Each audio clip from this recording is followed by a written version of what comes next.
Tissue and Yeats type. को video पसंद आए तो सब्सक्राइब करें, बेल आइकन को दबाएं। Good morning everyone. आज की ऑनलाइन की क्लास में आपका स्वागत है। आज की ऑनलाइन साइंस की क्लास का टॉपिक है टिश्यू। पहले एक बार लिख लेते हैं ऊतक को बीच में। ऊतक जैसा कि आपके बोर्ड पर लिखा हुआ है टिश्यू, मैंने उसको हिंदी में लिख दिया है। यानी टिश्यू यानी ऊतक। ऊतक क्या होता है उसके बारे में बताऊंगा। कोशिकाओं का वह समूह जो उत्पत्ति, संरचना तथा कार्यों में एक समान होता है उसको कहते हैं ऊतक। ऊतक यहां पर हम ऊतक की बात करेंगे। जैसे ऊतक की परिभाषा आपने देखी या सुनी। ऊतक के बारे में सबसे पहले मैं बता देता हूं कि ऊतक के लिए सबसे पहले हमने कोशिका का चैप्टर किया था। उसमें बताया था कि कोशिका जो किसी भी जीव की उत्पत्ति जो होती है वो किससे होती है? कोशिकाओं से मिलती है। कोशिकाओं मिलकर या कोशिकाओं का समूह मिलकर ऊतक का निर्माण करता है। और ऊतक निर्माण करता है आपका अंग का, और अंग तंत्र का, और अंग तंत्र के बाद किसी भी जीव की उत्पत्ति होती है। यानी सबसे पहले क्या होता है? कोशिका होती है। कोशिका के बाद ऊतक होता है। तो आज हमारा जो टॉपिक है ऊतक, उसके बारे में हम बात करेंगे। हम देखते हैं कि जो ऊतक है वो ऊतक कितने प्रकार का होता है, ऊतक को कितने भागों में डिवाइड किया गया है। हमने यहाँ पे दो भागों में डिवाइड किया। जैसे नंबर एक है आपका पादप ऊतक। पादप ऊतक। और दूसरा है आपका जंतु ऊतक।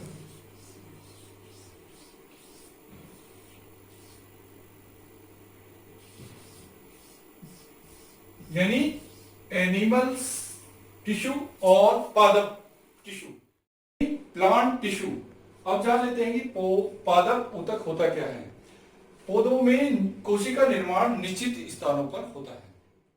विभिन्न ऊतकों का निर्माण करते हैं। अब देख लेते हैं कि पादप ऊतक को कितने भागों में बांटा गया है। इसको हम इस तरह से बता सकते हैं। सबसे पहले आता है विभाज्य ऊतक।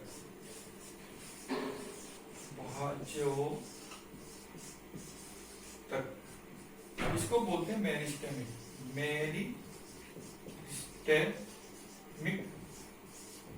टिश्यू। और दूसरा है आपका परमानेंट, को क्या कहते हैं इंग्लिश में? स्थायी ऊतक।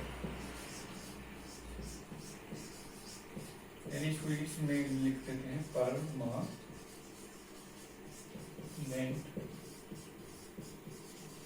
टिश्यू। इस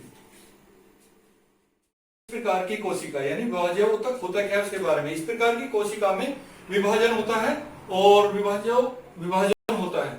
उसके बाद हम जान लेते हैं कि इसका जो आकार होता है गोल और अंडाकार होता है। और ये जो विभाज्य ऊतक होता है यानी मेरिस्टेमिक टिश्यू जो होता है वो इसके पौधों के शीर्ष भाग पर होता है, और तने में होता है, और उसके पार्श्व भाग में होता है। उसके बाद इसमें हरित लवक की उपस्थिति में भोजन का निर्माण होता है। अब इसके हम पार्ट देख लेते हैं।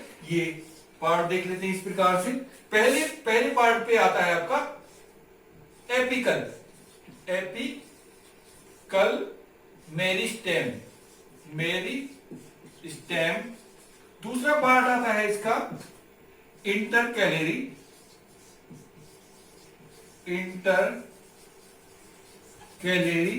और तीसरा भाग जो है इसका, तीसरा भाग क्या होता है? मेरिस्टेमिक। एपिकल हो गया, मेरिस्टेम हो गया, इंटरकैलरी हो गया, और लेटरल LATERL लेटरल मेरिस्टेम।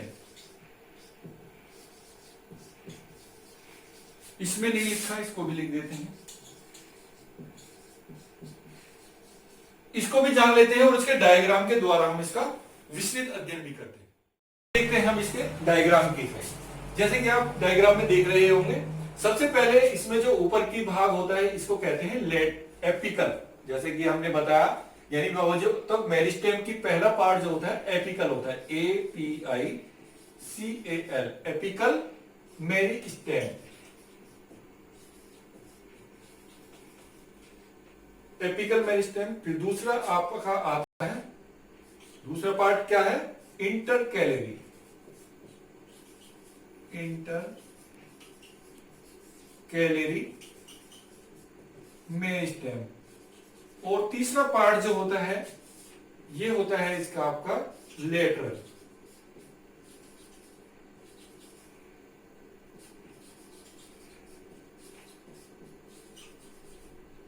जैसा कि आप चित्र में देख ही रहे होंगे, सबसे ऊपर का पार्ट है ये एपिकल मेरिस्टेम। इसको मैं थोड़ा आपको समझा देता हूं। जैसे शीर्ष का भाग है तो सबसे ऊपर का भाग है, तो इसका जो कार्य रहता है एपिकल मेरिस्टेम का, शीर्षस्थ बोलते हैं इसे हिंदी में। तो इसका जो काम रहता है वो शीर्ष, यानी उसकी जो ऊंचाई होती है, उसकी जो आगे का हिस्सा होता है उसमें वृद्धि का होता है।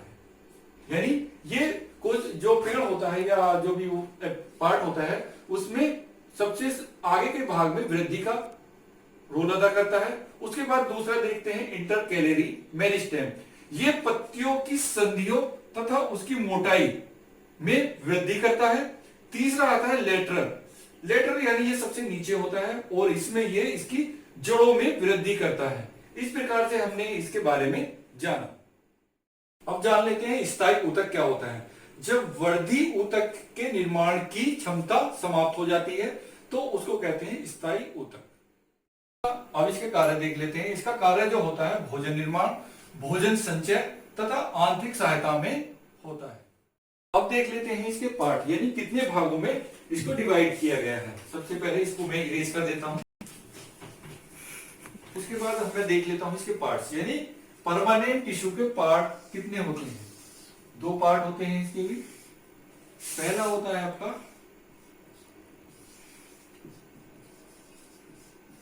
सिंपल परमानेंट टिश्यू और दूसरा होता है आपका कॉम्प्लेक्स। कॉम्प्लेक्स को क्या कहते हैं, जटिल। परमानेंट कॉम्प्लेक्स परमानेंट टिश्यू, यानी सिंपल परमानेंट टिश्यू और कॉम्प्लेक्स परमानेंट टिश्यू। आगे भी सिंपल परमानेंट टिश्यू को तीन भागों में डिवाइड किया गया है, उसको भी देख लेते हैं। पहला होता है आपका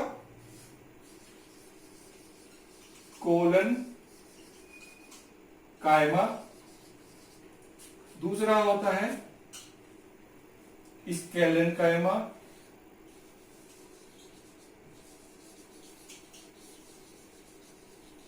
और तीसरा होता है आपका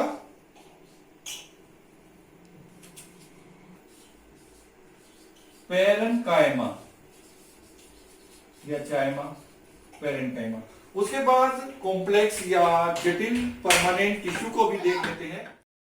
तो इसके जैसे हमने देखा सिंपल परमानेंट टिश्यू, कोलेनकाइमा, स्केलेनकाइमा और पेरेन्काइमा। इनको हम किसी भी सीरी में रख सकते हैं, पहले पेरेन्काइमा, दूसरे में कोलेनकाइमा और तीसरे में स्केलेनकाइमा भी रख सकते हैं। इसी प्रकार से हम देखते हैं जटिल परमानेंट टिश्यू को, यानी कॉम्प्लेक्स परमानेंट टिश्यू। इसको दो भागों में डिवाइड किया गया है। सबसे पहले आता है आपका xylem,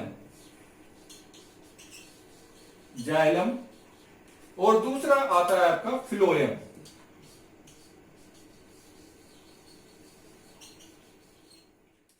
phloem. Complex permanent tissue के भी दो पार्ट हुए, जाइलम और फिलोएम। अब हम जान लेते हैं सिंपल परमानेंट टिश्यू के जो पार्ट्स हैं। कोलेनकाइमा, कोलेनकाइमा के पहले में जान लेते हैं कोलेनकाइमा क्या होता है। ये जो कोलेनकाइमा किनारे वाले भागों में पाई जाती है और उसको मजबूती प्रदान करती है। यानी कोलेनकाइमा को कैसे याद रखेंगे, किनारे वाले भागों में, यानी कोलेनकाइमा।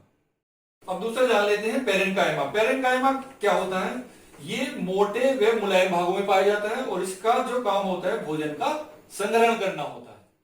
जान लेते हैं कि स्केलेनकाइमा क्या होती है। ये एक मृत कोशिका होती है स्केलेनकाइमा, और ये इसको कठोरता व मजबूती प्रदान करती है। और स्केलेनकाइमा पादप के ऊपरी भाग और कोर्टेक्स भाग में पाया जाता है। अब हमने स्थायी ऊतक यानी परमानेंट टिश्यू के दो पार्ट थे, सिंपल परमानेंट टिश्यू और कॉम्प्लेक्स परमानेंट टिश्यू। इसमें सरल, स्थायी ऊतक, इसके 3 पार्ट थे, कोरेन्काइमा, स्क्लेरेन्काइमा और पेरेन्काइमा। इसके बारे में हमने पढ़ा अभी। उसके बाद हम देखते हैं कि जटिल, सरल, जटिल स्थायी ऊतक, इसके दोनों पार्ट से आपके जाइलम और फ्लोएम, इसके बारे में हम पढ़ते हैं। अब जान लेते हैं हम इसके अलग अलग करके पार्टों में जाइलम और फ्लोएम होता क्या है। सबसे पहले हम जान लेते हैं जाइलम के बारे में।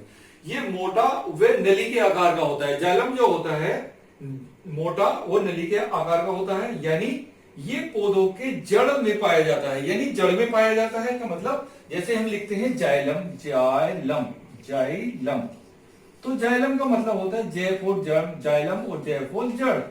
इससे आप याद रख सकते हैं, यानी जैसे जाइलम, कभी नहीं भूलेंगे आप, जाइलम और जड़, इसे आप कनेक्ट रखें। जाइलम यानी मोटा, मोटे और केशिका यानी नली के आकार की होती है। और इसका जो मुख्य कार्य रहता है, जाइलम का मुख्य कार्य रहता है जो जमीन में, यानी जड़ों का कार्य क्या रहता है, जमीन से खनिज पदार्थों व जल का संवहन करना, यानी पौधों के सभी भागों में पहुंचाना।